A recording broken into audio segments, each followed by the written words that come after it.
Good morning, mushrooms, ladies and gentlemen, boys and girls, brothers, sisters, mothers, misters, and to all my cousins out there around the world.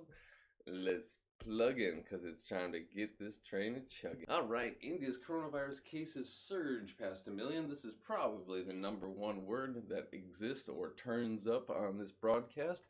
It's nearly every day, if not several times a day. But yes, to surge like a tidal wave, to move forward and upward in a very rapid fashion.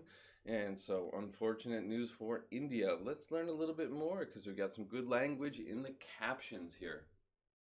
As India becomes the third nation to hit that grim milestone, this exact phrase we've had quite a few times. Grim means sad, dark, depressing, completely devoid of any humor. Yes, there's nothing funny about this. And a milestone is literally a stone that they would put on the road. The Romans, would put on the road every mile so you knew how far you've gone and how far you have yet to go. And so we use this term now, we've extrapolated it from the Romans to talk about those important points in life that let you know how far you've gone and perhaps how much farther you have yet to go. Common milestones are graduation, going to university, first job, big promotion, buying a house, starting a family, getting married. All of these things are seen as the typical milestones in life, but here it's the 1 million infected milestone, and so not the kind of progress you want to be making. Yes, and as we know with highly contagious and infectious diseases, the rich can't flee the pandemic. To flee something means to run away from it, usually because it is dangerous and so you're trying to escape the danger. But when it's airborne, it's hard to get away, and often, if not always, it will catch up. Means that they have developed some new empathy for the poor. Empathy is to feel, to be able to put yourself in someone else's shoes. And so not just feeling sorry for them like sympathy, but having empathy, being able to be in the same position as them and truly understand the way that they feel. Who knows, but maybe they might do a little bit more to help their fellow citizens because, well, we're all in this together. A revolutionary vaccine has entered a second round of human trials, human testing, a second round. When we talk about rounds, often maybe it's buying beers in the bar. You get the first round, I'll get the second round. Or then rounds of a competition, and it just means that you've gone full circle and back to the beginning. I'll get this round, you get the next round, you get the next round, because we're buying some for everybody. This is the second round, second phase, second stage. With the lack of sleep comes a lack of eloquence, but I'll do my best for you, and on that note, that calls for a bit more caffeine. Abruptly end, or end abruptly, after turning into an anti-mask protest. To end, the meeting was adjourned. It hits the hammer and says this meeting is finished because it got a little bit crazy. People showed up with guns and so on, protesting, having to wear masks. And to end or do anything abruptly means to do it very suddenly and often unexpectedly. Moving on. Outrageous. Trump's outrageous refusal to lead. Remember, we refuse to do something, and refusal is the noun from to refuse. And to make something better, make something worse. Outrageous, meaning just causes outrage. And people are angry, but also it kind of just means unbelievable. Shocking, appalling. Moving on. Be vulnerable to something means to be easily damaged, hurt, or harmed, or just affected, but usually damaged, hurt, or harm. Opposite of that would then be immune to. We don't have it right here, however, I'm just trying to illustrate that they are opposites. But we see there's a lot of immunity these days, so no real need to explain that. Let's move on to something more interesting. We've had tons of different types of waves. We've had waves of locusts, waves of infections, waves of many different waves. But here we're talking about shockwaves. Shockwaves typically are the vibration and burst of air that is caused when a plane breaks the sound barrier, breaks Mach 1, and then it causes this reverberation. Windows will rattle, maybe even break. It makes a loud boom. However, we're not talking about supersonic planes here. We're talking about actual waves of shock. Because as we had yesterday, we had the CEO was dismembered and decapitated, and some people are really nervous, worried, and upset, and a wave has rippled through the community. Started with the most immediate people around him, and it just keeps echoing and reverberating through the community. That's just a gory story. Let's move on. Just a simple little thing. To be in disbelief at or of something means that you cannot believe it, often because you're shocked, you're reeling, you're appalled. It just, well, yeah, you can't believe it. To be in disbelief of something. A portion just means a part. Portions often used for food. Yeah, because I'm bigger than my wife. Often I get a bigger portion of the pizza. Yeah, a little bit more than half. We'll say 5/6, 5/8. Yeah, you don't cut pizzas into six. That's just weird. It's harder to do. We've had it countless times, even yesterday as well. To unveil something means to reveal it. It was hidden, it was obscured in the past. You are revealing it. Maybe it's by pulling a curtain or a covering off of it and showing it to the public for the first time. All right, the boss of a magazine, the Vogue boss, the boss of Vogue, was racially profiled while trying to enter his own office. A profile, your profile. If I turn sideways and if you drew a line around the shape of my head, that is your profile, quite literally. However, then let's move that onto a verb, to profile. It's the rough shape of something, then so we use it for a summary. And so in this case, they're making a summary about their race, and as a result of their race, they're drawing certain conclusions. They're jumping to conclusions and making wild and irresponsible assumptions. And so with racial profiling, we hear a lot about it in the news in the US because cops will pull over people of color or arrest or stop, detain people of color at a higher rate than white people because they seem to think that people of color are at a higher disposition to commit or have committed a crime. And so basically it's judging a book by its cover and taking negative actions as a result of it. You hear a lot about this in the news for the last 10 to 40 years. Okay, super duper. Yes, super duper. It's just putting two words together that rhyme in order to create emphasis, meaning very super. Super duper is a word that children say when they're talking about their new toy or something like that, which is why it's absolutely sad and pathetic that the President of the United States was using super duper to describe a missile system. Missiles invariably are designed to kill people. And so we shouldn't be describing them as super duper, but that's just it's further demonstrative of the fact that he lacks any sort of vocabulary or the ability to elaborate a coherent argument, let alone make a decent sentence. All right, whatevs. Some other just fun random news. Billy Joel plays a discarded piano on the sidewalk. So to discard something means to throw it away because you don't need it, want it, or it's broken. And there was a piano on the sidewalk. Billy Joel, the piano man, decided to sit down and give it a play in public. That's just kind of nice. A sort of impromptu concert and a very serendipitous event for anybody who happened to be walking by at that moment.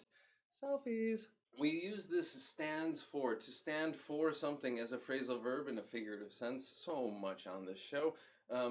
In this case, it's just pure literal. Placed with a Black Lives Matter statue, well, that statue only stood, literally, in its place, stood there for just 25 hours before somebody else took it down, probably as another form of protest. Haven't read the article. It could be something completely different. If you do read it, let me know. I'm curious, but I don't got time for that right now. So let's move on to more weird, wild, and wacky news. Whatever, onto the vocabulary. Charge is a kayaker. To charge something. We have people being charged with crimes and being charged, put charges on your credit card and many different sort of charges. But this means to run at something. Oh, geez, I almost broke things. To run at something very quickly, much like a bear could charge you, an angry alligator could charge you, a hippo, I guess, could charge you. I don't want to ever be charged by a large, dangerous, wild animal. Whatever. Let's move on. On with our shockwaves, waves of locusts, waves of death and destruction. We've got a heat wave in Siberia. It's like up near the polar circle and it's 38 degrees, made more likely, more probable by climate change. It's just a literal wave of heat. 38 degrees in northern Siberia? No, thank you very much. I don't do well above about 29 degrees. my body just starts shutting down. We've had to tumble many times, talking about stocks and so on, and it's to fall head over heels, much like you would downstairs, implying very not graceful. We just often say to take a tumble. Ooh, there's those goosebumps. To take a tumble means to fall, and in that sort of ungraceful way. A scenario, a scene, a situation. Yes, we've had a perfect storm, now we've got a nightmare scenario for farmers. Just the worst situation imaginable. Nightmares are those horrible dreams you have at night. Yes, that's it. Situation. There was a huge hack on Twitter. Well, we hear about hackers all the time, but what does to hack really mean? Now, not thinking about computer code and so on, to hack means to cut with large chopping motions. It's the way that people go through a jungle, through the rainforest with their machete. There's vines and bushes and implies doing things in a rough and forceful manner, not very graceful, not very precise. A bad writer or somebody who's bad and amateurish at virtually anything, we can call them a hack. Breaking into systems, just like there are things breaking downstairs in my house. Bottles are falling, but that's what happens when you got kids running around, I guess. Let's move on. Sorry, I'm a bit distracted today. Pitch black. We use that when there's absolutely no light. It is the darkest of dark, the blackest of black, because pitch is the stuff, bitumen, or then asphalt, or just tar. Polymer that moves very slowly, comes from dinosaurs, and yeah, they use it for making roads. It is naturally black, and so when we say pitch black, it's just a way of emphasizing how black something is. It's as black as pitch. Like a starless, moonless night with no lights, pitch black. Or if you ever go spelunking in a cave and you turn off your lights, that's pitch black and scary. We've had so many recipes for disaster, recipe here for chaos. With recipes, it's just the list of ingredients and the steps in order to create a dish. And so, taking COVID data away from the Center for Disease Control is a recipe for chaos. Well, if you don't have data, then you don't have cases. And if you don't have cases, then you don't have the virus, right? Andrew Cuomo's Nutty and Smug COVID poster. Love these two words together. Nutty just means a little bit silly, a little bit crazy. Not just completely crazy, just a little bit. A little bit weird, a little bit crazy, quirky, weird, eccentric as well. Not quite your average sort of thing. And smug often goes with a smug smile or a smug grin. Somebody would be like, and if you're smug, it means that you're feeling a little bit too happy with yourself. And so sometimes people have got a smug grin on their face, and you I'll wipe that smug grin off your face. And so that's the joke. When somebody's eating some nuts, you say, hey, just remember, you are what you eat. Meaning you're calling the person crazy. Just a silly sort of teacher joke. I have some nutty explanations and often a smug grin, smug smile on my face as well. Tone Deaf Tuesday. That just sounds nice. Trump's Tone Deaf Tuesday.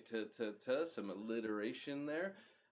But to be tone deaf literally means you can't hear the pitch and tone of sounds. And so a person who is tone deaf is not very good at singing because everyone is in tune and they're singing completely differently.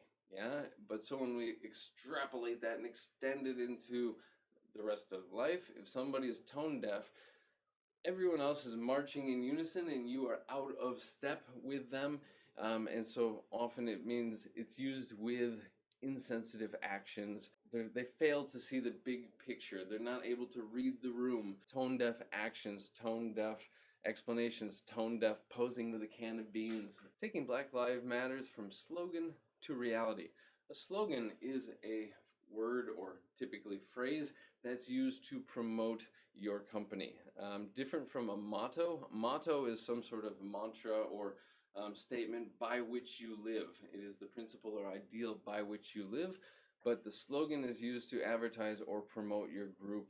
Yeah, just take the Boy Scouts. The Boy Scout motto is always be prepared, but the Boy Scout slogan is to do a good deed daily, to help somebody out each and every day. And because if that's what they do, then it makes them look good and it promotes their organization. Last piece of news and a little bit of bizarreness.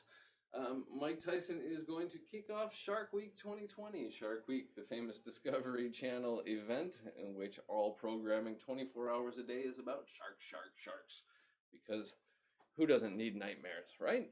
He's going to kick it off. He's going to start it, much like in a football match or an American football match. The game begins with the kickoff, where somebody kicks the ball, which starts the play. And so we use kickoff for starting meetings, starting conventions, starting all sorts of other large public events, and I guess like Shark Week. But a little bit short on sleep, a little bit stressed, under the pressure, and got a lot going on. So, pardon my lack of eloquence today. Cool, that was breaking down the news for English. Otherwise, thanks everybody for tuning in. Thanks if you like the show, click the like, the subscribe, the follow, and all of that here on Twitch and YouTube, etc. Really do appreciate it. And maybe even if you don't like us, I'll bet you know somebody who would. So please do pass us along to a friend. Other than that, I hope you all have a beautiful day and an even better weekend. If not sooner, I will see you Monday morning, 8 a.m. Bye-bye. Yes, stop the stream.